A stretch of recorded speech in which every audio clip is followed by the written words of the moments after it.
نحمدہ ونصلی علی رسولہ الکریم اما بعد فاعوذ باللہ من الشیطان الرجیم بسم اللہ الرحمن الرحیم الحمد للہ الذی انزل علی عبدہ الکتاب ولم یجعل لہ عوجا قیما لینذر باسا شدیدا من لدنہ ویبشر المؤمنین الذین یعملون الصالحات ان لہم اجرا حسنا ماکثین فیہ ابدا وَيُنذِرَ الَّذِينَ قَالُوا اتَّخَذَ اللَّهُ وَلَدًا مَا لَهُم بِهِ مِنْ عِلْمٍ وَلَا لِآبَائِهِمْ كَبُرَتْ كَلِمَةً تَخْرُجُ مِنْ أَفْوَاهِهِمْ إِنْ يَقُولُونَ إِلَّا كَذِبًا فَلَعَلَّكَ بَاخِعٌ نَفْسَكَ عَلَىٰ آثَارِهِمْ إِن لَّمْ يُؤْمِنُوا بِهَٰذَا الْحَدِيثِ أَسَفًا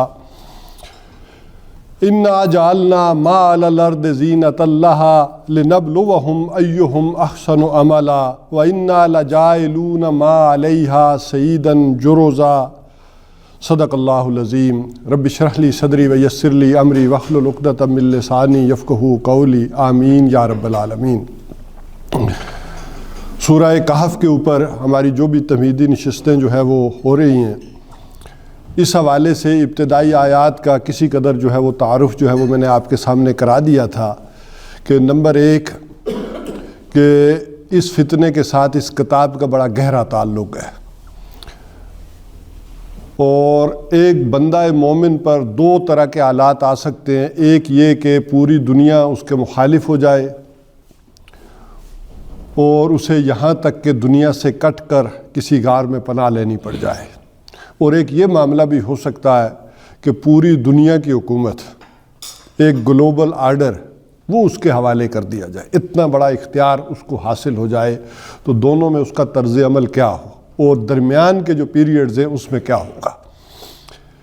اسی طرح سے پچھلی دفعہ اس چیز پر بھی ہم نے کھل کر گفتگو کی کہ یہ دنیا میں جو گارڈ لیس سوسائٹی کا تصور آ گیا ہے، ایک بے خدا تہذیب دنیا میں جو ہے وہ رائج ہو گئی ہے، تو اس کی وجوہات کیا ہے کہ کس طرح ایک جو اصل تہذیب محمد رسول اللہ صلی اللہ علیہ وسلم لے کر آئے 1400 برس پہلے، وہ تہذیب پس منظر میں چلی گئی، اور 400 برس پچھلے میں پھر ایک نئی تہذیب جو ہے وہ وجود میں آئی، اور دیکھتے ہی دیکھتے وہ پورے گلوب کے اوپر چھا گئی۔ اور اس کی بیسک اور بنیادی وجہ جو سورہ کہف میں بتائی گئی وہ تھا اصلاً وہ عقیدہ، وہ تثلیث کا عقیدہ، جس کی بنیاد پر یہ تہذیب جو ہے وہ وجود میں آئی، جس کی بیس میں مذہب دشمنی شامل تھی۔ اب اسی حوالے سے اس پر ہم نے گفتگو کی کہ یہ کیسے پاسبل ہے کہ ایک عقیدے کی بنیاد پر ایک پوری دنیا میں گارڈ لیس سوسائٹی جو ہے وہ وجود میں آ جائے، اور مسلمانوں کا معاملہ بھی تقریباً یہی ہے۔ وہ ٹھیک ہے ایک عقیدے کی حد تک خدا کو ماننے والے ہیں، لیکن عملاً ایسا معاملہ نہیں ہے۔ دجالی تہذیب کی گرفت اس قدر ہو چکی ہے دنیا کے اندر، اور ابھی مزید ہوگی۔ اس کا اندازہ اس سے بھی میں چند دن پہلے کی اگر چیزوں کو دیکھوں تو لگا سکتا ہوں کہ ایک دو مساجد میں نماز استسقاء کا اعلان ہوا کہ بارش نہیں ہو رہی تو نماز استسقاء ادا کی جائے، تو ایک بڑی جہاں 500-700 جو نماز جو ہے نماز جمعہ میں جو لوگ شریک ہونے والے ہوتے ہیں وہ 20-25 ہی گئے۔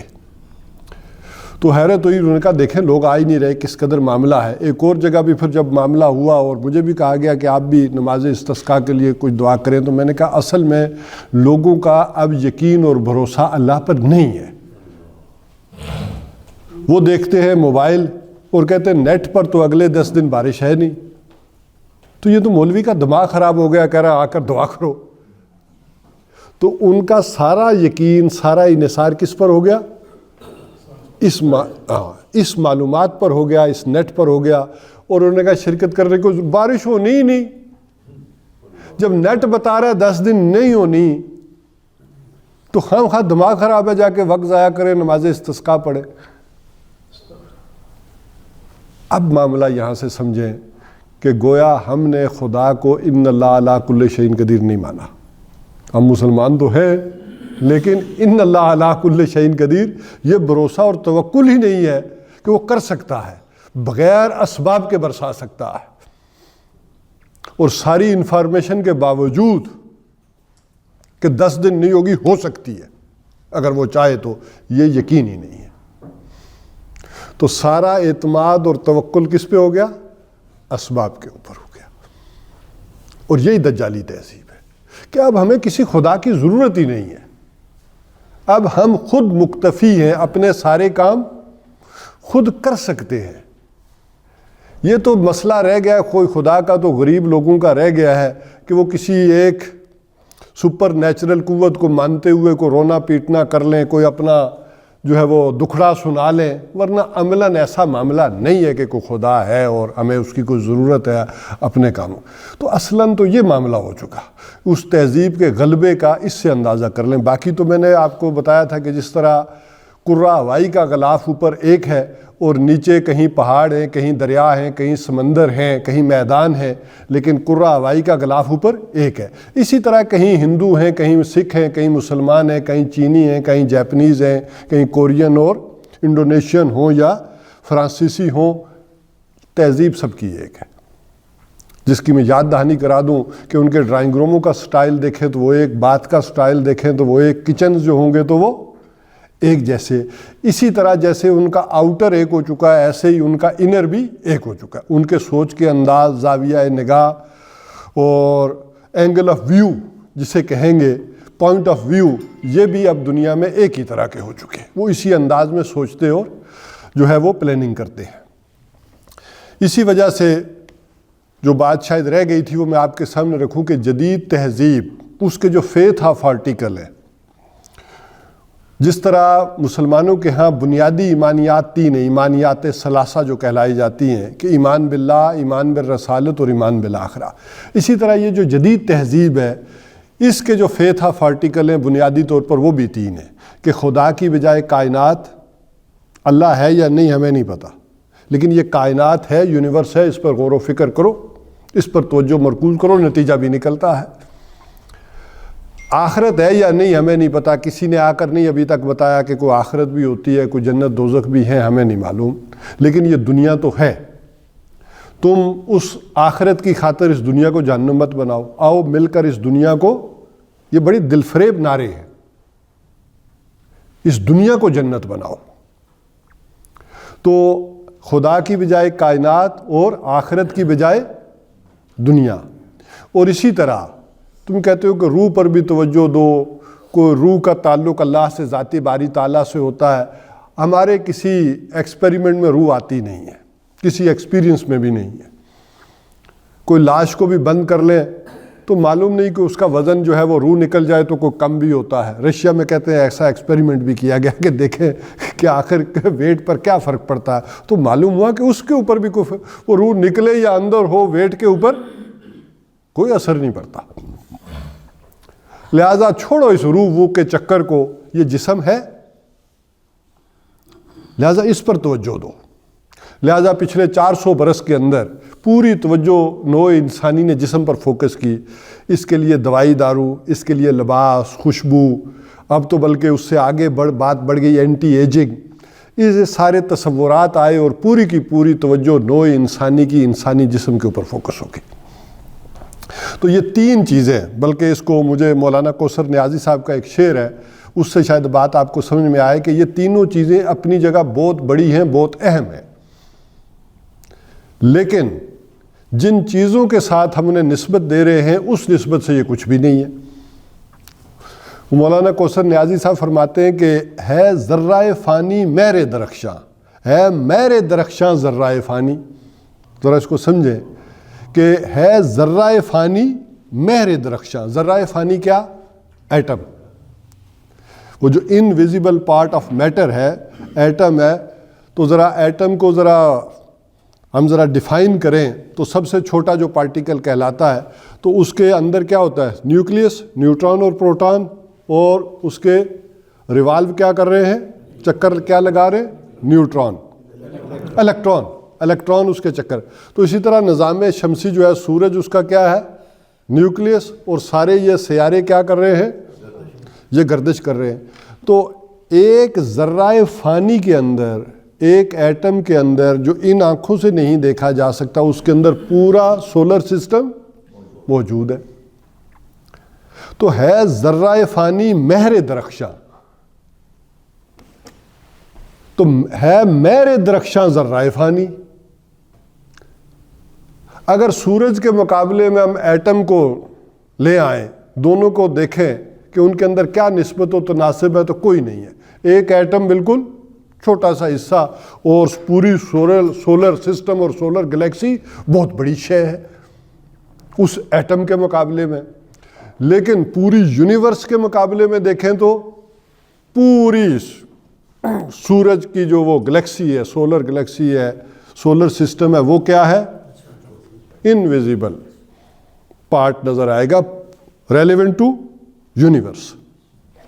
تو پوری کائنات کے اعتبار سے سورج کی کوئی حیثیت نہیں ہے. اسی طرح اپنی جگہ یہ بہت بڑی اہمیت, ایٹم اپنی جگہ بہت بڑی اہمیت ہے, دھماکہ ہو پوری دنیا کو اڑا کر رکھ دے, لیکن سورج کے مقابلے میں نتھنگ. اسی طرح یہ جسم ہے لیکن روح کے مقابلے میں کوئی شے نہیں ہے. اسی طرح یہ کائنات ہے لیکن اللہ کے مقابلے میں کچھ بھی نہیں, معدوم کے درجے میں, نہ ہونے کے برابر. جیسے وہ ایٹم سورج کے مقابلے میں نہ ہونے کے برابر, اسی طرح یہ دنیا ہے. اگر جیسے ایٹم پر فوکس کریں گے تو ایٹم بہت بڑی بلا ہے, لیکن سورج کے مقابلے میں لائیں گے تو کوئی حیثیت نہیں اس کی. ایسے یہ دنیا ہے, پوری توجہ اس پر فوکس کریں گے تو یہ بہت بڑی بلا ہے, لیکن روح کے مقابلے اور آخرت کے مقابلے میں دیکھیں گے, اس ہمیشہ ہمیش کی زندگی کے مقابلے میں دیکھیں گے تو کوئی حیثیت نہیں. تو بہرحال یہ موجودہ تہذیب جس کی بنیاد پڑی اس عقیدے کے نتیجے میں کہ جس کو کہا گیا کہ یہ جھوٹا ہے, جس کو فرمایا گیا ان یقولون الا کذبا, یہ نہیں کہہ رہے ہیں مگر جھوٹ.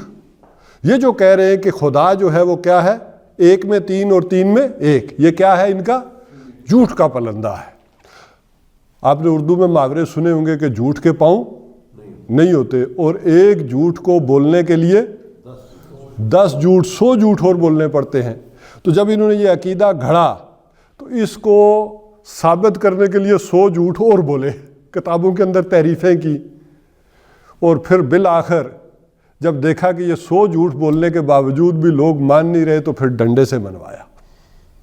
پھر ڈنڈا چلا ہے کہ کسی کے پاس کوئی کتاب نہ رہے, کوئی علم نہ رہے. اور پھر میں نے جیسے آپ کو بتایا تھا کہ پھر وہ اندھیرا آیا ہے یورپ کے اندر کہ ایسا ویسا اندھیرا کہ وہ پاک ہونا بھی بھول گئے کہ نہانا کیسے ہے, جن کے بادشاہوں کا تاریخ میں ملتا ہے کہ 3 سال بعد نہاتے تھے بادشاہ, تو عوام کیا کرتی ہوگی.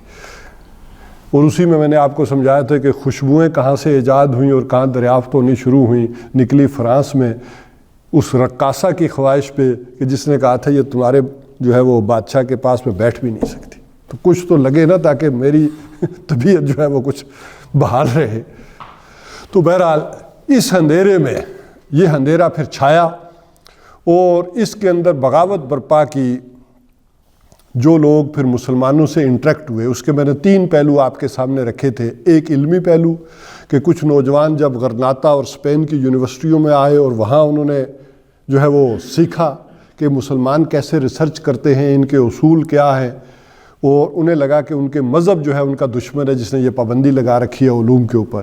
اسی طرح دوسری ڈائمنشن تھی کہ تجارت کے ذریعے جب مسلمانوں کے تجارت کے اصول انہوں نے دیکھے, ایمانداری دیکھی, ایجادات دیکھی, کہ اور انگریز عورتوں نے تانے دینے شروع کر دیے اپنے مردوں کو کہ یہ تم کن گندے برتنوں میں کھاتے ہو, پرانے زمانے کے لکڑی کے پیالے اور یہ چمچ اور یہ اس طرح کے, اور کندیلیں جلاتے ہو. یہ مسلمانوں کو دیکھو کیا چینی کا پیالہ ہے, دھونے میں بھی آسان ہے, تمہارے میں سے تو بدبو نہیں جاتی پیالے میں سے. اور ان کے دیکھو برقی کمکمگے جو ہے وہ جاری ہیں, ان کے ذرا ریشمی لباس, ذرا جو یہاں سے لباس بن کر کپڑا بن کر جا رہا تھا, تو ذرا ان کے کپڑے دیکھو, ہم کون سے کپڑے پہنتے ہیں. اب اس نے بھی انہیں بغاوت پر آمادہ کیا. تو یہ ساری چیزیں جب ملی ہیں تو یورپ کے اندر ایک بغاوت پیدا ہوئی, جسے میں یوں کہوں تو زیادہ اچھا ہوگا کہ ایک پروٹیسٹ ہوا, اسی سے پھر پروٹیسٹنٹ. اور یوں اچھا البتہ ایک سوال آپ کر سکتے ہیں کہ یہ جو ادھر سے گئے انٹریکٹ ہوئے یا مسلمان یونیورسٹیوں سے گئے, تو یہ مسلمان کیوں نہیں ہوئے؟ ایک سوال تو پیدا ہوتا ہے نا، ساری چیزیں سیکھی، قرآنی سیکھی، علم سیکھا، لیکن مسلمان نہیں ہوئے۔ مجھے بتائیں آج جتنے یورپ میں پڑھنے جاتے ہیں عیسائی ہوتے ہیں، رہتے تو مسلمان ہی ہیں نا، لیکن علم ان کا، تہذیب ان کی، ساری چیزیں سیکھ کے آتے ہیں، لیکن وہ جو لیبل ہے وہ مسلمان کا ہی رہتا ہے۔ اسی طرح چیزیں تو ساری انہوں نے اسلام سے سیکھ لی، لیکن لیبل اپنا عیسائیت والا برقرار رکھا۔ بہرحال وہ بغاوت ہوئی، اور بغاوت جب ہوئی ہے مذہب کے خلاف، تو پھر یہ لوگ اٹھے ہیں تو انہوں نے پوری توجہ ان تین چیزوں کے اوپر کی۔ خدا کی بجائے کائنات پر پوری توجہ ان کی فوکس ہوئی، اور حیات بعد الممات کی بجائے حیات دنیاوی پر، اور روح کی بجائے جسم پر، تو لازماً پھر اس کے نتائج نکلے۔ جب فوکس ہوئے ہیں ان تین چیزوں پر، تو نت نئے ایجادات اور ٹیکنالوجیز، یہ طاقت لے کر پھر جب وہ مسلم ورلڈ پر حملہ آور ہوئے ہیں، اور یہاں جو ہے وہ مسلمان سو گئے تھے، تو واقعتاً وہ چھائے ہیں۔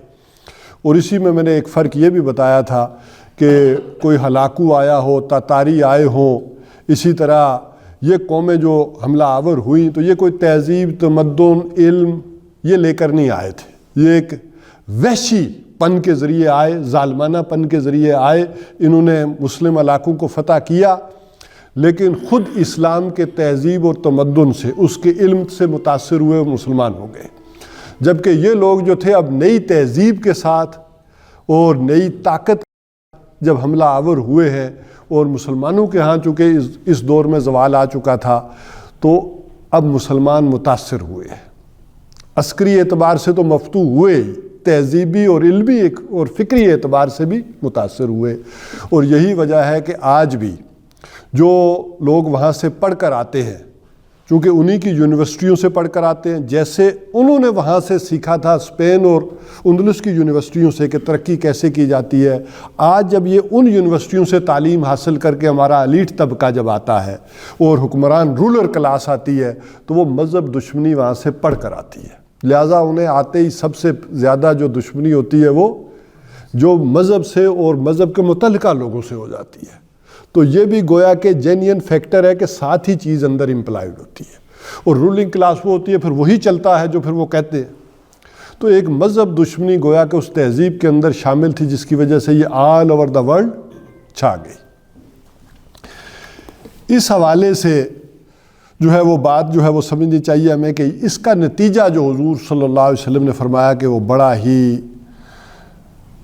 غلط نکلے گا، اتنا غلط نکلے گا، اتنا غلط نکلے گا کہ اس کتاب نے خبردار کیا کہ وہ خبردار کر دے اس کتاب کے ذریعے سے ایک بہت بڑی جنگ سے جو نوع انسانی پر آنے والی ہے، اور اس کی وضاحت کی محمد رسول اللہ صلی اللہ علیہ وسلم نے پورے ابواب ہیں، باب الملاحم ہے، باب الفتن ہے، اس کے اندر حضور صلی اللہ علیہ وسلم نے اس کی وضاحتیں کی کہ اس کا کس قدر معاملہ ہو کر رہے گا۔ اور سب سے پہلے تو اللہ تعالیٰ نے جو وارن کیا اور بتایا، خود حضور صلی اللہ علیہ وسلم کو بھی کہا فَلَعَلَّكَ بَاخِعٌ نَفْسَكَ عَلَىٰ آثَارِهِمْ إِن لَّمْ يُؤْمِنُوا بِهَٰذَا الْحَدِيثِ أَسَفًا۔ اے نبی صلی اللہ علیہ وسلم، اس کے جو نتائج نکلنے والے ہیں، شاید آپ اپنی جان کو گھلا لیں، اپنے آپ کو ہلاک کر بیٹھیں، اس کے جو نتائج نکلنے والے ہیں کہ اگر یہ لوگ اب بھی ایمان نہ لائے اس حدیث پر، اس قرآن حکیم کی طرف متوجہ نہ ہوئے، تو اس دجالی تہذیب کا وہ نتیجہ نکلے گا کہ جس کے رنگوٹے کھڑے ہو جائیں کہ وہ آثار آئیں گے، جس کو حضور صلی اللہ علیہ وسلم نے فرمایا کہ حضرت ابو ہریرہ رضی اللہ تعالیٰ عنہ فرماتے ہیں کہ اس کا یہ نتیجہ نکلے گا کہ حضور صلی اللہ علیہ وسلم نے فرمایا کہ تمہارے مابین وراثت کی تقسیم ختم ہو جائے گی اور مال غنیمت کا تقسیم ہونا بھی بند ہو جائے گا۔ تو میں نے عرض کیا یا رسول اللہ، یہ کیسے پاسبل ہے کہ وراثت کی تقسیم جو ہے وہ رک جائے اور مال غنیمت کی تقسیم رک جائے؟ تو حضور صلی اللہ علیہ وسلم نے فرمایا اس جنگ میں اگر ایک آدمی کے 100 بیٹے ہوں گے تو 99 اس میں کام آ جائیں گے، تو کہاں وراثت تقسیم ہوگی؟ اور کوئی گھر ایسا نہیں ہوگا کہ جس میں لاشیں نہ آئیں۔ تو لوگ کسی مال غنیمت کی طرف آنکھ اٹھا کر نہیں دیکھیں گے۔ وہ لاشوں کو سمیٹیں گے یا اپنے عزیز و اقارب کی یا مال غنیمت کو دیکھیں. تو یہ جنگ جس کو کہا کہ ویل للعرب، اور عرب سارے کے سارے تو برباد ہو جائیں گے، ہلاک ہو جائیں گے. اور اس کو تشبیہ دی اس انداز میں اس ہلاکت کو کہ ایک نفیس طبع کا پرندہ صبح کو اڑے گا اور رات کو شام کے وقت مغرب کے وقت تھک ہار کر گرے گا تو ایک لاش کے منہ پر گرے گا. تو یہ اندازہ کچھ اس انداز سے بتایا گیا کہ ذرا اندازہ ہو جائے کہ یہ کتنی بڑی جنگ ہے جس سے نوع انسانی کو سابقہ پیش آنا والا. اور پچھلی صدی میں آپ کو معلوم ہے جنگ عظیم اول اور جنگ عظیم دوم، اس کے نتائج تو ہم دیکھ ہی چکے. لیکن اب کے جو جنگ ہوگی، انسان اس دنیاوی ٹیکنالوجی سے اس قدر آراستہ ہو چکا ہے. کہتے ہیں کہ جتنے ایٹم بم ہیں اس کا 1/4 یا 1/3 اس پوری دنیا کو ختم کرنے کے لیے کافی ہے، جتنا کچھ بنا چکے ہیں ہم. تو یہ سارے کے سارے چلیں گے، یہ سارے کا سارا معاملہ ہو کر رہے گا یعنی قیامت سے پہلے. اور جس کی پھر خبریں دی ہیں، یہاں کہا گیا کہ یہ جو کچھ انا جعلنا ما علی الارض زینت اللہ، یہ جو کچھ ہم نے زمین پر بنایا ہے یہ اس کی زیب و زینت ہے، یہ اس کی اٹریکشن ہے، پرکشش ہے. اور یہ کشش جو ہے وہ انسان کو کھینچتی ہے، اور اللہ نے بھی یہ جذبہ اس کے اندر رکھا ہے. تو جتنی پرکشش دنیا آج بن گئی ہے وہ اس سے پہلے کبھی نہیں تھی. کبھی نوع انسانی میں اتنی پرکشش دنیا نہیں ہوئی تھی. اس کی مثال یوں سمجھ لیں کہ اگر آپ نے کل سیرو فی الارض اس کے مفہوم کو سمجھا ہو تو اگر کھنڈرات دیکھے ہوں، پرانے بادشاہوں کے محلات دیکھے ہوں تو مجھے یہ بتائیں کہ اس فضائیہ کالونی میں کون سا مکان ہے جو اس محل سے کم ہے. اسی سے سمجھ لیں. شاید اس محل میں وہ فیسلٹیز نہیں تھیں جو آج آپ کے محلوں میں موجود ہیں. ان بادشاہوں کے محلات میں نہ اے سی تھے، نہ کوئی گیزر تھا، نہ کوئی فریج تھا، نہ کشادگی تھی، نہ یہ رنگ برنگے کھانے تھے اور سہولتیں تھیں. ہاں، جامع جہاں نما کہتے ہیں نا کہ وہ سلطنت جم کہتے ہیں، اس کے بعد کو آئینہ تھا پوری دنیا کو دیکھ لیتا. آج ہر آدمی کے ہاتھ میں جامع جہاں نما ہے، پوری دنیا کی خبریں اور ساری چیزیں وہ دیکھ رہا ہوتا. تو دنیا اس قدر سج گئی کہ وہ سہولتیں جن کا تصور پہلے زمانے میں بادشاہ بھی نہیں کر سکتے تھے، یا شداد جس نے کوشش کی جنت بنانے کی، اس کی جنت میں بھی یہ فیسلٹیز کہاں ہوں گی. بیچارے شداد کی جنت آدمی سوچے تو کیا بنائی ہوگی. اسی طرح سفر کے جو ذرائع، آپ کے اور میرے آباء و اجداد نے گھوڑے تانگے پر ہی سفر کیا نا. تو محمد رسول اللہ صلی اللہ علیہ وسلم کے دور میں بھی یہی سواریاں تھیں. گھوڑا تھا، اونٹ تھا، خچر تھا، گدھا تھا، یہی سواری تھی. اور ہمارے دادا پردادا تک یہی تھی. لیکن ذرا اس دور میں دیکھیں، سائیکل، موٹر سائیکل اور کاروں کی سیریز سے لے کر ہوائی جہاز اور پھر اسپیس، اب تو وہاں والا معاملہ ہو رہا ہے. تو اتنی دنیا نہیں سجی تھی. ہتھیاروں میں بھی کہاں تلواریں، اور انگریز بھی آئے تو تلواروں کا یہ تقریباً دور چل رہا تھا، بندوقوں کا ساتھ ہو گیا. اب کہاں جنگی آلات پہنچ چکے. اسی طرح عورتیں، ان کا سجنا سنورنا، وہ چیزیں، وہ کاسمیٹک ایجاد ہو گئی کہ اب ہر عورت حور لگتی ہے. حوروں کا اس تصور کو بھی بھولو. تو اتنی دنیا کبھی نہیں سجی تھی. یہ اٹریکشن جو اس کے اندر جو اللہ نے رکھی تو اللہ نے تھی، لیکن یہ اٹریکشن کئی ہزار گنا درجے زیادہ ہو گئی ہے.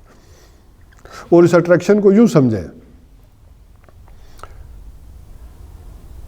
کہ یہ وہ شے ہوتی ہے کہ جس کی طرف انسان خود بخود مائل ہو جائے، اسے کسی کی کہنے کی اور سمجھانے کی ضرورت نہ پڑے. یہ اٹریکشنز وہ ہوتی ہیں. اس کے لیے کوئی نبی بھیجنے کی ضرورت نہیں ہوتی، کوئی کتب نازل کرنے کی ضرورت نہیں ہوتی. شادی انسان خود بخود کرتا ہے نا، انسان کی ضرورت ہے، اس کے اندر وہ اٹریکشن ہے کہ انسان شادی کرتا ہے۔ اگر شادی کرنے کے لیے بھی انبیاء کی ضرورت پڑتی تو اگر ہدایت کے لیے 1,24,000 کی ضرورت پڑی ہے تو شاید اس کے لیے کوئی 1,24,000 کی بجائے 1,000,24 مرتبہ جو ہے وہ انبیاء آتے اور سمجھاتے کہ نہیں یار شادی بھی کیا کرو، اولاد بھی ہونی چاہیے۔ کو کھانا کھانے کے لیے ضرورت پڑتی یا دکان کرنے کے لیے اور کاروبار کرنے کے لیے بھی انبیاء کی ضرورت پڑتی تو آپ دیکھیں کتنا مشکل ہوتا۔ صبح آدمی خود بخود اٹھتا ہے اور کاروبار اور دکان کے لیے اور نوکری کے لیے اور سٹیٹس کے لیے، بلکہ تعلیم، علم، یہ سارا اسی کے ذیل میں آئے گا۔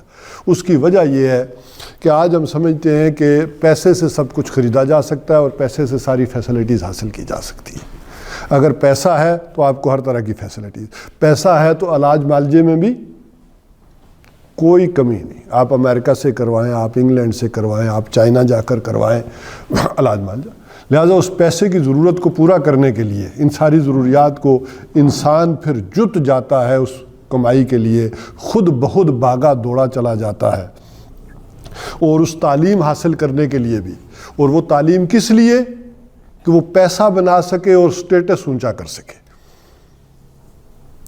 یہی وجہ ہے کہ وہ بچے پھر دن رات رٹے لگاتے ہیں 12 بجے تک، سمجھ آ رہی ہے یا نہیں آ رہی، سمجھ تو زیادہ کو نہیں آ رہی، صرف اس تعلیم حاصل کرنے کا مقصد کیا ہے؟ اچھی نوکری مل جائے، اچھا سٹیٹس معاشرے میں قائم ہو جائے۔ ورنہ وہ بات شاید میں نے آپ کو پچھلی دفعہ سنا دی تھی کہ جو اس نظام تعلیم سے گزر گیا وہ یا تو نرا کودن ہے یا ولی اللہ ہے، اس پر اس نے اثر نہیں کیا۔ لیکن زیادہ معاملہ یہی ہے کہ کچھ سمجھ ہی نہیں آتا، آدمی رٹے لگا کر نمبر تصور نہیں کر سکتا آدمی کیسے یہ 95% اور 90% لوگ نمبر لے لیتے، تصور کر کیسے لے لیتے۔ اور جو بچہ یہ لے رہا ہو اس کی سوشل لائف کیا ہوگی؟ اچھا والدین بھی اسے کہتے ہیں نہیں اور پڑھو اور پڑھو اور پڑھو اور نمبر لو، 94 کیوں ہے، 95 اگلی دفعہ لو، 97 اگلی دفعہ لو، ساری دوڑ ادھر لگ گئی ہے۔ اب اس بچے کو کیا پتا کوئی والدین بھی ہوتے ہیں، کوئی بہن بھائی بھی ہیں، کوئی عزیز و اقارب بھی ہیں، وہ تو ساری زندگی اس دوڑ میں جو ہے وہ سیکھی ہے، اس نے اسی میں لگا کر رکھ جاتا۔ تو دنیا اس قدر اس تباہی کی طرف جو ہے وہ نکل گئی۔ اور اسی لیے میں نے آپ کو مثال دی تھی کہ آخر انگریز سوچنے پر مجبور ہو گئے کہ ہم انہیں اتنی فیسلٹیز دے رہے ہیں۔ جب دیکھیں انگریز آئے 1857 میں تو ہماری روڈوں کی حالت بھی کوئی صحیح نہیں تھی، کوئی انفراسٹرکچر نہیں تھا۔ اس نے آ کر بہترین روڈیں بنائی، ریل گاڑیاں چلائی، ہمیں فیسلیٹیٹ کیا، اس کے باوجود مسلمانوں نے بغاوت کی۔ تو یہ پریشانی تھی اس کو بھی کہ آخر ان کا دماغ خراب ہے، یہ بغاوت کیوں کر رہے ہیں؟ ہم انہیں زندگی کی بہترین سہولتیں دے رہے ہیں، ان کی دنیا کو جنت بنا رہے ہیں، اور یہ ہے کہ ہمیں مانتے ہی نہیں، بغاوت کر رہے ہیں۔ تو سبب کیا تلاش کیا گیا؟ لارڈ مکالے نے پھر بتایا کہ ان میں سے ہر آدمی اپنی تہذیب سے واقف ہے، کوئی جاہل نہیں ہے ہندوستان میں، یہ ہمیشہ رزسٹ کرتے رہیں گے جب تک کہ ان کا نظام تعلیم نہ بدلا جائے اور ان کی ٹرمنگ کر کے اپنے مطابق نہ کر دیا جائے۔ اور پھر وہ ہو گئی۔ یہی وجہ تھا کہ جن جن خاندانوں میں بغاوت ہوئی،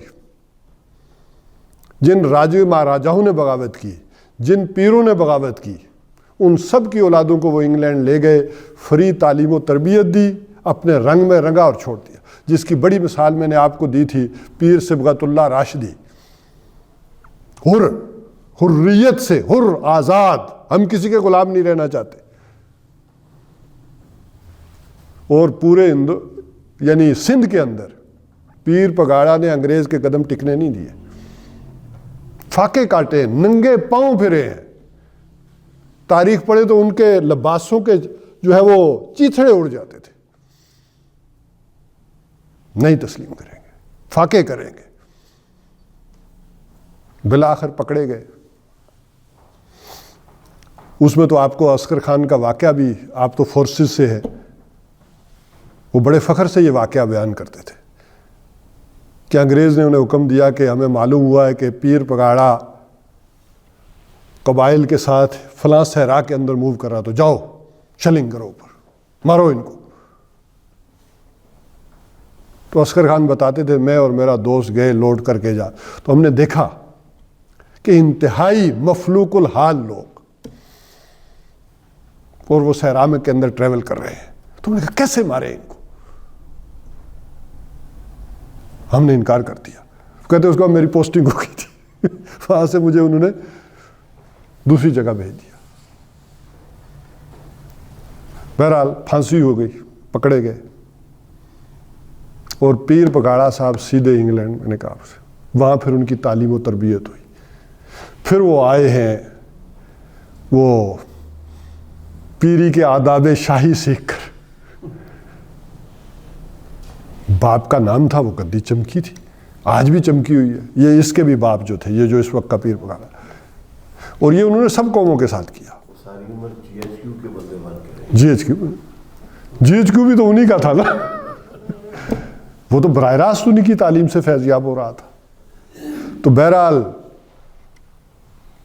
رنجیت سنگھ بھی، اس سے کوئی بولو نا کہ رنجیت سنگھ کا بھی میں نے آپ سے کہا، رنجیت سنگھ نے بھی انگریزوں کو بڑا ٹف ٹائم دیا، مارا گیا۔ بہرحال اس کی زندگی میں تو انگریز نہیں پنجاب پر قابض ہو سکے۔ بعد میں رانی جندہ بیٹھی ہے، وہ قابض آ گئے انگریز۔ تو انہیں خطرہ تھا کہ یہ پھر کبھی اٹھیں گے، لہذا دلیپ بھی سیدھا گیا ہے انگلینڈ۔ انگریزوں نے اٹھایا ہے رنجیت سنگھ کے بیٹے دلیپ کو، اور وہاں تعلیم و تربیت کی ہے، پھر واپس آیا۔ تو جتنی بڑی گدیاں تھیں جنہوں نے رجسٹ کیا، سب وہاں، جتنے راجے مہاراجے تھے جنہوں نے رجسٹ کیا، سب کی اولادیں وہاں۔ تو اس انداز میں تربیت پا کر پھر یہاں وہ سارے اس کے سارے آئے ہیں۔ یوں یہ تہذیب اس تعلیم کے ذریعے سے پھر گلوبلائز ہوئی ہے دنیا کے اندر۔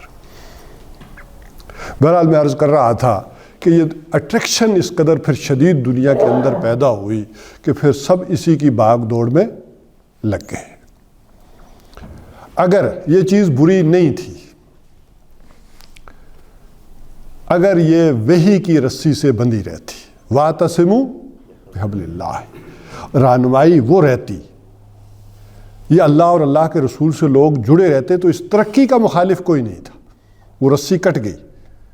اس کی مثال میں آپ کو یوں دے دوں، جیسے گائے کا بچڑا ہوتا ہے، یا آپ ذمہ دار بھی ہیں، سارے جتنے آج کل فوجی ہیں وہ سارے ذمہ دار بھی ہیں، بعد میں فارم ہاؤسز یہ سارے لیتے ہیں، تجربہ ہوتا ہے۔ تو آپ کو اندازہ ہوگا کہ اگر وہ گائے کا یا بھینس کا وہ جو بچہ ہے وہ کھل جائے تو سیدھا کہاں پہنچتا ہے؟ گائے کے پاس۔ جس انداز سے جو ہے وہ مصباح صاحب نے کہا ہے نا مجھے یاد آ گیا پچھلی دفعہ، پچھلے سال ان کی گائے جو ہے وہ اس نے بچہ دیا، تو اس بولی سے میں بھی فیضیاب ہوں تو اس لیے میں سمجھ رہا ہوں کہ ان کا تجربہ بہت زیادہ ہے آپ سے۔ تو گائے کا بچہ سیدھا جاتا ہے ماں کے تھنوں کے نیچے بھاگ کر، بندھا ہوتا ہے اس رسی سے، رسی کھل جائے تو وہ سیدھا وہاں جاتا ہے۔ اب ہوتا یہ ہے کہ اگر کوئی نہ اسے پکڑے اور دیکھے تو وہ جتنا دودھ ہوتا ہے وہ پی جاتا ہے۔ جب سارا دودھ پی جائے تو مصباح صاحب کیا نتیجہ نکلتا ہے؟ اس کو پیچس لگتے ہیں، نہیں اس کو پیچس لگتے ہیں، گھر والے بھوکے سوتے ہیں۔ اچھا اس کو پیچس لگے اور پار بھی ہو جاتا ہے، مر بھی جاتا ہے، علاج مالجا درست نہ ہو۔ اچھا گائے بھی 2-3 دن اگلے ہو جاتی ہے، تھن اس کے زخمی ہوئے اور وہ بھی گئی۔ اب جو بات سمجھے، اب یہ جو اس جدید تہذیب کے اندر پھر لوگ بھاگ کر جاتے ہیں، انہیں نہیں پتا ہوتا کہ وہ سارا دودھ پی کے ان کا کیا اثر ہوگا، بعد میں پیچس لگیں گے، ٹھیک ہے، اور تہذیب کا بھی بیڑا غرق کریں گے، یہ ہوتا ہے۔ لیکن اگر وہ بندے رہے اور جتنا تہذیب سے فائدہ اٹھانا ہے اتنا ہی اٹھائیں، تو نہ تہذیب خراب ہوتی ہے اور نہ وہ خود خراب ہوتے ہیں۔ اور وہ کس رسی سے بندھے ہوں؟ اللہ اور اللہ کے رسول کی رسی سے۔ اس سے بند کر اس تہذیب سے فائدہ اٹھائیں، اسے کھول کر چھوڑیں گے تو پھر یہ بچیں گے نہیں۔ پتہ ہوں جیسے کٹے کو کوئی پتہ نہیں ہوتا میرے ساتھ ہونا بعد میں کیا ہے، اسی طرح انہیں بھی نہیں پتہ ہوتا۔ اچھا یہ جو بندے ہوئے ہیں دل تو ان کا بھی کرتا ہے، ٹھیک ہے نا، یہ بھی اس کی طرح باں کرتے ہیں، دل ان کا بھی کرتا ہے اس تہذیب سے، لیکن اگر بندے رہیں تو یہی اسی میں ان کا فائدہ ہے، اس تہذیب کا بھی اور ان کا اپنا بھی۔ تو یہ ہے وہ اٹریکشن کہ جس کی طرف انسان دوڑ کر بھاگ کر جاتا ہے۔ یہ میں نے ذرا تھوڑا بہت لوور لیول پر بھی جا کر آپ کو ایک مثال دے کر جو بات جو ہے وہ سمجھا دی ہے۔ اب آ جائیں اس بات کی طرف کہ وَإِنَّا لَجَاعِلُونَ مَا عَلَيْهَا سَعِيدًا جُرُزًا، اب جب پوری باغ دوڑ اس رسی سے کھل جائے گی تو یہ سارے کے سارے خود بھی مریں گے اور اس دنیا کی تہذیب اور تمدن کا بھی ستیہ ناش ہو جائے گا۔ یہ اس جنگ کے نتیجے میں ہوگا۔ کیوں؟ یہ وحی کی رسی سے کھل کے کٹ گئے۔ اسی لیے فرمایا اے نبی صلی اللہ علیہ وسلم فَلَعَلَّكَ بَاخِعٌ نَفْسَكَ عَلَىٰ آثَارِهِمْ إِن لَّمْ يُؤْمِنُوا بِهَٰذَا الْحَدِيثِ أَسَفًا، اگر اس حدیث پر اب بھی اگر یہ لوگ ایمان نہ لائے تو اس کا جو نتیجہ نکلنے والا ہے، جس تباہی سے نوع انسانی دوچار ہوگی، آپ شاید اپنی جان کو ہلاک کر لیں، ایسا خطرناک معاملہ ہو کر رہے گا۔ تو یہ اس حوالے سے ابتدائی آیات کے اندر یہ سبق ہے جو ہمیں دیا جا رہا ہے۔ دل کرے گا اس اٹریکشن میں جانے کا، لیکن فائدہ اسی میں ہے کہ ہم اللہ اور اللہ کے رسول کی رسی سے جڑے رہیں اور بندھے رہیں۔ دل کس کا نہیں کرتا؟ بہرحال آج کل میڈیسن وہ ہے کہ غوری صاحب بے شک کہتے رہے کہ میں بڑا سب سے معمر آدمی ہوں اس محفل کا، دل ان کا بھی کر آ جائے گا، اتنی سہولتیں اور چیزیں ہیں، لیکن ہمیں اللہ اور اللہ کے رسی سے بندھے رہنا۔ اپنی عقل سے، اپنی چیزوں سے، اپنی ان خواہشات کے غلام بن کر رہ جائیں گے تو پھر دنیا کے لیے بھی تباہی پیدا کر دیں گے اور خود اپنے لیے تو ہوگی ہوگی۔ سکندر کیوں مرا؟ دیکھیں آدھی دنیا اس نے فتح کر لی تو مرا کیوں تھا؟ عین عالم شباب میں۔ کتنی عمر ہوگی اس کی جب سکندر مرا ہے؟ نہیں 30s میں تھا، 20-22 اتنی بھی چھوٹی نہیں تھی۔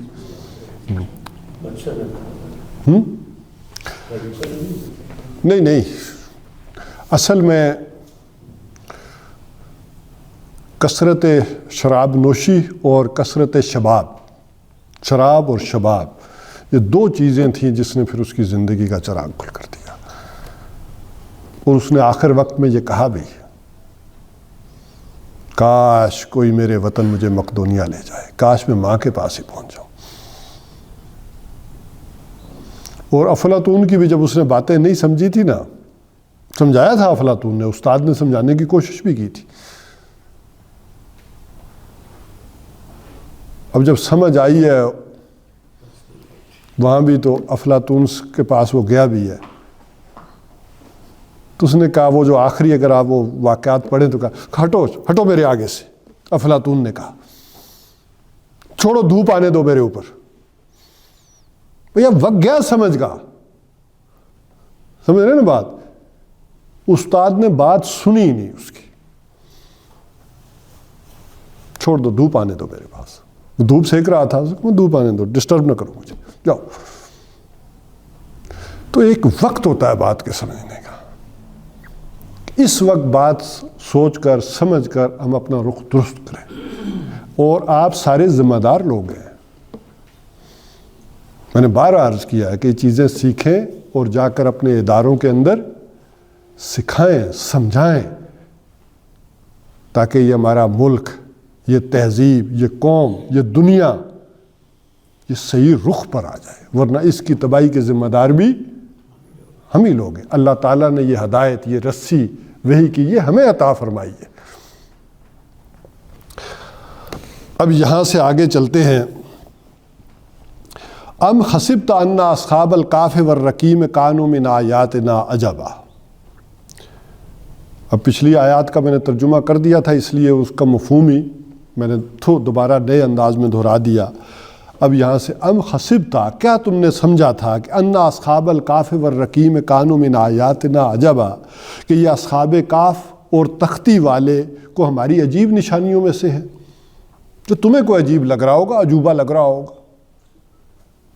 اصحاب کہف اور تختی والے، ایک رائے یہ ہے کہ یہ ایک ہی بات ہے، اصحاب کہف اور تختی والے ایک ہی ہے، اور ایک رائے یہ ہے کہ نہیں، یہ دو علیحدہ علیحدہ پارٹیاں ہیں. ایک اصحاب کہف ہیں اور ایک تختی والے وہ ہیں کہ وہ آپ نے ذرا عقائد پڑھی ہوگی، اپنی نصاب میں بھی یہ پرانے میں شامل ہوا کرتی تھی کہ وہ تین دوست تھے، کوئی گرد و غبار آیا، بارش آندھی طوفان ہوئی اور وہ غار میں جا گھسے، ایک چٹان آ گئی تو ہر ایک نے اپنا نیک عمل جو ہے وہ اللہ کے سامنے پیش کیا. چٹان ذرا سی کھسکی، پھر دوسرے نے دعا کی، پھر تیسرے نے کی تو دروازہ کھلا. ایک تو ان کو کہا جاتا ہے تختی، اور ایک ہے کہ نہیں، یہی تختی والے تھے اصحاب کہف بھی. اس کی وجہ یہ ہے کہ یہ 7 نوجوان جب غائب ہو گئے، رومی تھے یہ، خاص کر گبن کی جو کہتے ہیں نا کہ declines and falls of Roman empires, تو اس کے اندر لکھا ہوا ہے کہ سٹوری آف 7 سلپر. تو یہ 7 نوجوان جب یہ غائب ہو گئے ہیں اور کوئی پتہ نہیں چلا کہاں چلے گئے، تو جب نہیں پتہ چلا تو اس وقت ایک ان کے بارے میں ایک تحریر لکھ کر، تختی لکھ کر خزانے میں رکھ دی گئی کہ یہ واقعہ ہوا ہے. تو اس لیے انہیں تختی والا بھی کہا جاتا ہے. ایک اور وجہ بھی ہے، ذرا آگے جب ہم چلیں گے آیات کے حوالے سے تو چلے گا. از اول فتیہ، تو یہ چند جوان تھے. فیضل اول فتیہ، تو یہ جب یہ چند جوان الی الکہف جا بیٹھے کہف کے اندر، یہ چند جوان جسے کہیں گے ہم یوتھ، اگرچہ یہ لفظ آج کے دور میں گالی بھی بن گیا ہے، یوتھیے لوگ کہہ رہے ہیں، لیکن یوتھ کسی قوم کا سرمایہ ہوتے ہیں. یہ یوتھ وہ لوگ ہوتے ہیں کہ جو کسی بھی ملک کے حالات کو پلٹنے کی صلاحیت رکھتے ہیں. یوتھ وہ لوگ ہوتے ہیں کہ جب انہیں کسی چیز کی سمجھ آ جائے، اس کی فیس ویلیو پر جب کوئی چیز سمجھ آ جاتی ہے تو اس کے لیے ہر قربانی دینے کو تیار ہوتے ہیں. ان کی کوئی اتنی جکڑ بندیاں نہیں ہوتی، یہ ابھی اس ایگزسٹنگ سسٹم کے ساتھ اس طرح الائن نہیں ہوتے، ان کے مفادات اس طرح وابستہ نہیں ہوتے. لہٰذا یہ ہر طرح کی، بڑے جو لوگ ہوتے ہیں وہ بھی بات کرتے ہیں، بزرگ بھی کسی وقت جوش میں آ کر کوئی بات کہہ دیتے ہیں، لیکن بعد میں انہیں پریس کانفرنس کر کے اس کا ازالہ کرنا پڑ جاتا ہے. نوجوان جو ہوتے ہیں، یوتھ ہوتے ہیں، وہ اس قسم کا کام، وہ کہتے ہیں جان چلی جائے، لیکن ہمیں جو بات سمجھ آئی ہے اس پر چاہے چچا گھر سے نکال دیں، چاہے مادرزاد ننگا کر کے نکال دیں، چاہے چٹائی میں لپیٹ کر دھوئیں دیں، وہ اس بات جو انہیں سمجھ آ گئی ہوتی ہے وہ اس سے باز نہیں آتے. تو یہ چند جوان تھے جو جا بیٹھے غار کے اندر. فقالوا ربنا آتنا من لدنک رحمہ، تو انہوں نے کہا اے رب ہمارے، ہمیں دے اپنے پاس سے خاص رحمت. من لدنک رحمہ، خاص رحمت کی اب ضرورت ہے. پوری دنیا مخالف ہو گئی ہے. جیسے میں نے کہا تھا وہ خاص رحمت کیا، جیسے جنگ ہوگی تو وہ بھی من لدن ہو، اسی کے طرف سے. حالات دنیا میں ایسے بن جائیں گے کوئی جنگ کرنا نہیں چاہے گا. ٹرمپ بھی کہے گا نہیں ضرورت ہے کرنے کی. چین جو ہے وہ بھی اس وقت جنگ میں آنے کو تیار نہیں ہے. رشیا اپنا پھنسا ہوا ہے یوکرائن کے اندر، وہ بھی نہیں چاہے. پوری دنیا نہیں چاہے گی جنگ، لیکن وہ جنگ کس کی طرف سے ہو جائے گی؟ اس کی طرف سے. مجبوراً یہ سارے آئیں گے اس جنگی میدان میں، اور یہ جنگ آپ سمجھ رہے ہیں، میں سمجھ رہا ہوں کہ یہ حالات نارملائز ہو گئے ہیں اور یہ سارا معاملہ سٹیبل ہو کر چلے گا. یہ چلنے والا نہیں ہے، یہ عارضی ہے. قرآن ہمیں خبر دے رہا ہے کہ نہیں، یہ ہو کر رہے گا خاص اس کی. تو اسی طرح خاص اس کی رحمت سے معاملہ ہوا ہے کہ 300 برس تک ان کو سلائے رکھنا اور ان کی ضروریات پوری کرنا یہ کوئی دنیاوی عام کلیے قاعدے کے تحت تو نہیں تھا، یہ خصوصی رحمت ہوئی ہے اس کی. وَهَيِّئْ لَنَا مِنْ أَمْرِنَا رَشَدًا، اور ہمارے کام کو درست فرما دے، ہمارے لیے کو راستہ نکال دے. اب ہم پھنس گئے، پوری دنیا مخالف ہو گئی ہے تو کیا کریں؟ اس میں سمجھ لیں کہ تقریباً حضرت عیسیٰ علیہ السلام کے 150 برس بعد کا یہ واقعہ ہے، 150 عیسوی کا، اور دنیا میں اس وقت غالب مذہب جو ہے عیسائیت ہے، سب سے بڑی تعداد انہی کی ہے۔ تو اندازہ کریں کہ حضرت عیسیٰ علیہ السلام کے جو بھی 11 اور 12 حواری تھے، یہ ان کی محنتوں سے، اور واقعتاً انہوں نے جو دنیا میں محنت کی ہے اس کا تصور آپ نہیں کر سکتے۔ ان کی وجہ سے عیسائیت اتنے بڑے حصے پر دنیا میں پھیلی، ان 11-12 اتنے ہی چھوڑ کر گئے نا حضرت عیسیٰ علیہ السلام۔ تو انہی کی محنت کا ایک رنگ لائی، اور یہ 7 نوجوان بھی آئے۔ بہرحال یہ 7 نوجوان بھی لگتا ہے کہ ذرا خاص اپر کلاس سے تھے، یہی وجہ ہے کہ انہیں بادشاہ نے بھی رعایت دینی پڑتی ہے۔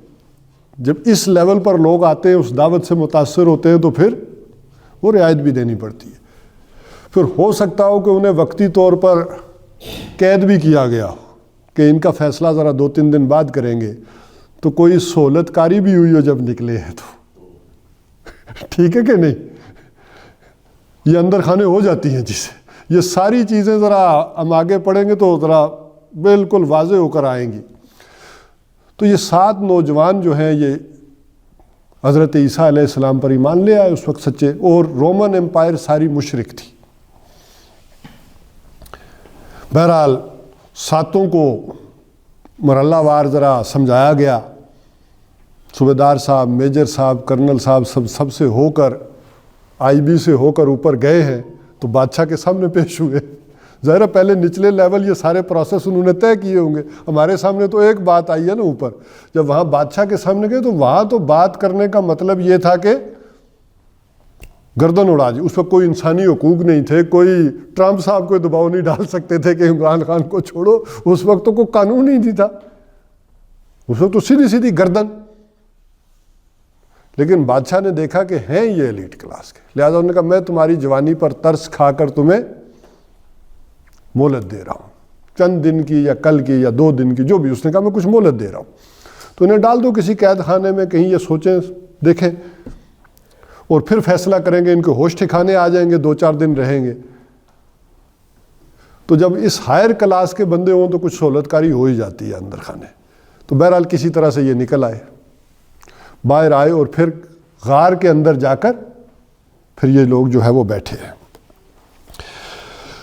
اور پھر جاگے ہیں۔ جا کر اس واقعے کو پڑھنے کے حوالے سے میں اس حوالے سے عرض کر دوں کہ وہ جاگے ہیں تو یہ تقریباً 300 برس بعد 450 میں جاگے جا کر۔ سن 300 میں، یہ ڈیٹیل ذرا یاد رکھیں تاکہ یہ مجھے جب یہ یہاں واقعات پڑھاؤں میں تو آپ کو یاد رہیں کہ 150 عیسوی میں یہ ایمان لائے، اور اس وقت رومن امپائر مشرک تھی۔ سن 300 میں رومن امپائر جو تھی وہ ساری کی ساری کیا ہو گئی؟ عیسائی ہو گئی۔ یہ جب ایمان لائے ہیں تو اس وقت دقیانوس کا دور تھا،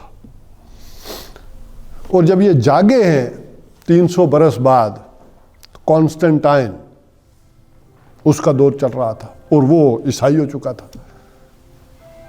تو اس سارے پیریڈز کے اندر 300 برس جو یہ سوئے رہے، تو یہ ایک عجیب واقعہ ہوا۔ اچھا، اس میں بھی یہ ہوا کہ اس سے پھر ایک واقعے سے کئی سبق ہمیں ملتے ہیں۔ اب ظاہر ہے 450 سال ہو گئے حضرت عیسیٰ علیہ السلام کو بھی گئے ہوئے، تو کوئی شہر کے اندر بھی چیموں گوئیاں ہو رہی تھیں، کچھ گروہوں میں لوگ بٹ گئے تھے۔ اب یہ اس وقت کی جو فضا ہے کہ اللہ تعالیٰ کیسے زندہ کرے گا، کیسے حساب کتاب ہوگا، کس طرح سے دوبارہ لوگ زندہ ہوں گے، تو معلوم ایسے ہوتا ہے کہ اس شہر کا جو والی تھا، کوئی گورنر تھا، وہ بھی کوئی ولی اللہ تھا۔ اس نے کوئی اللہ سے دعا کی گڑ گڑا کر، پروردگار یہ لوگ اس طرح سے تقسیم ہو گئے، لوگوں کو تیرے اوپر وہ یقین نہیں رہا جیسے آج ہمیں نہیں ہے۔ اگر کوئی واقعتاً حکمران ہو سوچے تو پریشان ہوگا کہ میں کس قوم کی قیادت کر رہا ہوں، تو پریشان ہوا۔ تو کوئی ایسا کر مجھے سمجھا کہ یہ میں انہیں سمجھا سکوں، تو اللہ نے وہ بھیجے، ان کو جگایا، اس سے وہ مسئلہ بھی حل ہو گیا۔ تو بہرحال تو یہ بنیادی بات جو ہے ذرا ذہن میں آ گئی ہے، تو پھر اگر ہم اس کو پڑھنا شروع کریں گے تو ذرا آسانی رہے گی. ہمارے پاس ٹائم میرا خیال ختم ہو گیا اگر یہ گھڑی صحیح. اچھا، تو بہرحال میں ترجمہ کر دیتا ہوں آیات کا، پھر ان کی تفصیلات میں ہم انشاءاللہ العزیز اگلی دفعہ جائیں گے. فَضَرَبْنَا عَلَىٰ آذَانِهِمْ فِي الْكَهْفِ سَنِينَ عَدَدًا، کئی برس ہم نے انہیں کاف کے اندر، غار کے اندر جو ہے فَضَرَبْنَا عَلَىٰ ان کے کانوں پر تھپکیاں دی. جیسے ماں بیٹے کو لوری دے کے سلاتی ہے تھپکی دے کے، ایسے تھپکیاں دے کر کئی برس ہم نے انہیں غار کے اندر سلائے رکھا. ثُمَّ بَعَثْنَاهُمْ، پھر ہم نے انہیں جگایا، اٹھایا. لِنَعْلَمَ أَيُّ الْحِزْبَيْنِ أَحْصَىٰ لِمَا لَبِثُوا أَمَدًا، تاکہ جانے کہ دونوں گروہوں میں سے کس نے اس مدت کو یاد رکھا. نَحْنُ نَقُصُّ عَلَيْكَ، ہم آپ کو سناتے ہیں ان کا واقعہ، نبأہم ان کی خبر، بالحق حق کے ساتھ، صحیح صحیح. اب معلوم یہ ہوتا ہے کہ جیسے ہوتا ہے کہ ایک واقعے کے ساتھ بہت ساری چیزیں جڑ جاتی ہیں. زیب داستان کے لیے کوئی واقعہ تو ہوا ہوتا ہے، لیکن اس میں اور چیزیں جوڑتے جوڑتے ہم بڑھا دیتے ہیں. تو اس معاشرے میں وہ واقعہ تو موجود تھا یہودیوں کے معاشرے میں، لیکن زیب داستان کے لیے انہوں نے اس کے ساتھ بہت زیادہ چیزیں لگا دی تھیں. تو اب ہم بالحق صحیح صحیح واقعہ کیا ہوا اللہ کہہ رہے کہ ہم بتا دیتے ہیں. ظاہر ہے یوسف زلیخا کا کچھ قصہ بھی ہم سنیں تو ہمیں چین نہیں آتا جب تک ان کی شادی نہ کروا دیں، بچے نہ پیدا ہو جائیں. بھئی وہ لو سٹوری مکمل کیسے ہو؟ جیسے فلموں میں ہم دیکھتے ہیں تو وہ لو سٹوری تو تب مکمل ہوتی ہے کہ وہ ساری چیزیں پوری ہوں، ہیرو اور ہیروئن ملیں. تو اچھا اس کا انطباق پھر ہم ذرا اس ذہنی سوچ کا اس سارے قصے پر بھی کر دیتے ہیں، تو وہ غلط چیزیں بھی ساتھ جمع ہو کر آ جاتی ہیں. تو ہم آپ کو سناتے ہیں وہ صحیح صحیح بات. انہم فتیۃ، وہ کیا تھے؟ وہ چند نوجوان تھے، آمنوا بربہم، جو اپنے رب کے اوپر ایمان لائے. وَزِدْنَاهُمْ هُدًى، اور ہم نے ان کی ہدایت میں اضافہ فرمایا. ہدایت میں اضافہ کیسے فرمایا؟ پہلی بات تو یہ سمجھ لیں کہ کوئی کسی کو ہدایت نہیں دے سکتا، کوئی اپنے آپ کو بھی نہیں دے سکتا. ہدایت کون دیتا ہے؟ اللہ. لا تهدی من احببت ولکن اللہ یہدی من یشاء، حضور سے بھی کہہ دیا گیا اے اللہ کے رسول، یہ آپ جس کو چاہے ہدایت نہیں دے سکتے، آپ کی خواہش سے ہدایت نہیں دی جائے گی، بلکہ یہ تو اللہ جس کو چاہے گا ہدایت دے گا. وہ سارا واقعہ بھی ذہن میں لے آئیں جو ہم نے غزوات کی تاریخ میں پڑھا ہے. ابھی زیادہ دن نہیں گزرے ہیں کہ حضور صلی اللہ علیہ وسلم کا چہرہ جب غزوہ احد میں خون سے سرخ ہوا ہے، احد کی وہ خود کی کڑیاں جو نکالی گئی ہیں، وار جو تلوار کا پڑا ہے، تو یہ بھی جو ہڈی ہے یہ بھی کٹی ہے، ادھر جو ہے وہ دانت بھی جو ہے وہ زخمی ہوئے ہیں. تو جب وہ کڑیاں نکالی گئیں تو خون کا فوارہ پھوٹا ہے اور حضور صلی اللہ علیہ وسلم کا چہرہ خون سے تر ہو گیا. کیف یہد اللہ قوما غضبوا وجہ النبی من الدم، اللہ اس قوم کو کیسے ہدایت دے کہ جس نے اپنے نبی کا چہرہ خون سے رنگ دی. اس پر بھی اللہ تعالیٰ نے کہا کہ نہیں، یہ ہدایت ہمارے اختیار میں ہم اسے دیں. تو ہدایت وہ دیتا کس کو ہے؟ یہ قانون یہ ہے کہ جس کے اندر طلب ہدایت ہو، کچھ خواہش ہو، کچھ انیشیل انویسٹمنٹ موجود ہو. کچھ کاروبار تو تبھی ہوتا ہے کچھ نہ کچھ تو موجود ہونا، کوئی چنگاری تو موجود ہو تب آگ لگے گی. تو کوئی طلب ہدایت، کوئی ہدایت کی پیاس، کوئی صحیح راستے پر چلنے کی خواہش، کچھ نہ کچھ موجود ہو تو پھر وہ کیا کرتا ہے؟ ہدایت دیتا ہے. تو ہم نے ان کے اندر یہ بات موجود تھی تو وَزِدْنَاهُمْ هُدًى، ہم نے ان کی ہدایت میں اضافہ فرمایا. اور وہ اضافہ کیا ہے؟ اس پر استقامت عطا فرمائی، اس پر صبر عطا فرمایا، اس پر کھڑے رہے. اللہ کی مدد یہی ہے، اللہ کی سب سے بڑی مدد یہی ہے کہ آپ کو ہدایت دے دے، آپ کو درست راستے کا بتا دے. سب سے بڑی مدد اللہ کی ہے. ہمارے سامنے تو وہ مدد وہی ہے کہ وہ جنگ میں آئے اور فتح ہو، لیکن اللہ کی سب سے بڑی مدد ہدایت ہے. اور پھر اس ہدایت کے اوپر استقامت وہ دے. وَرَبَطْنَا عَلَىٰ قُلُوبِهِمْ، اور ان کے دلوں کو مربوط کر دیا. کیا مربوط کر دیا؟ ایک ہدایت دے دی اور مضبوط کر دیا. ساتوں میں اختلاف نہیں ہوا، ساتھ تھے نا، ہو سکتا ہے دو کہتے کمپرومائز کر لیتے ہیں، دو کہتے کہ یوں کر لیتے ہیں، ساتوں ایک موقف پر قائم رہے۔ وربطنا علی قلوب، ہم نے ان کے دلوں کو مضبوط کر دیا اور آپس میں بھی جوڑ دیا۔ یہ بھی اس کی ہدایت کا اور رحمت کا مظہر ہے کہ آپ کے اندر اتفاق پیدا کر دے۔ اے نبی، اگر آپ دنیا کی جہان کی ساری دولت خرچ کر دیتے تو ان کے دلوں کو نہیں جوڑ سکتے تھے، ان کے اندر سالہ سال کی جدی پشتی دشمنیاں موجود تھیں اوس اور خزرج کے اندر۔ یہ ہماری رحمت کا مظہر ہے کہ اس نے ان کو جوڑ دیا۔ میاں بیوی، دو اجنبی شخص، اس کی رحمت کا مظہر ہوتا ہے کہ وہ اسے جوڑ دیتا ہے۔ دو اجنبیات، ان کی سمیل، وہی اگر میچ نہ کرے تو آدمی رہ نہیں سکتا۔ تو یہ اس کی رحمت کا مظہر کہ وہ آپس میں پھر جوڑ دیتا ہے، اختلاف نہیں ہوتا۔ ورنہ دنیا کی خوبصورت ترین عورت آپ کے گھر میں ہو اور آپ کی انڈرسٹینڈنگ نہ ہو تو وہ ڈائن سے کم نہیں ہوتی۔ لوگ ہو سکتا ہے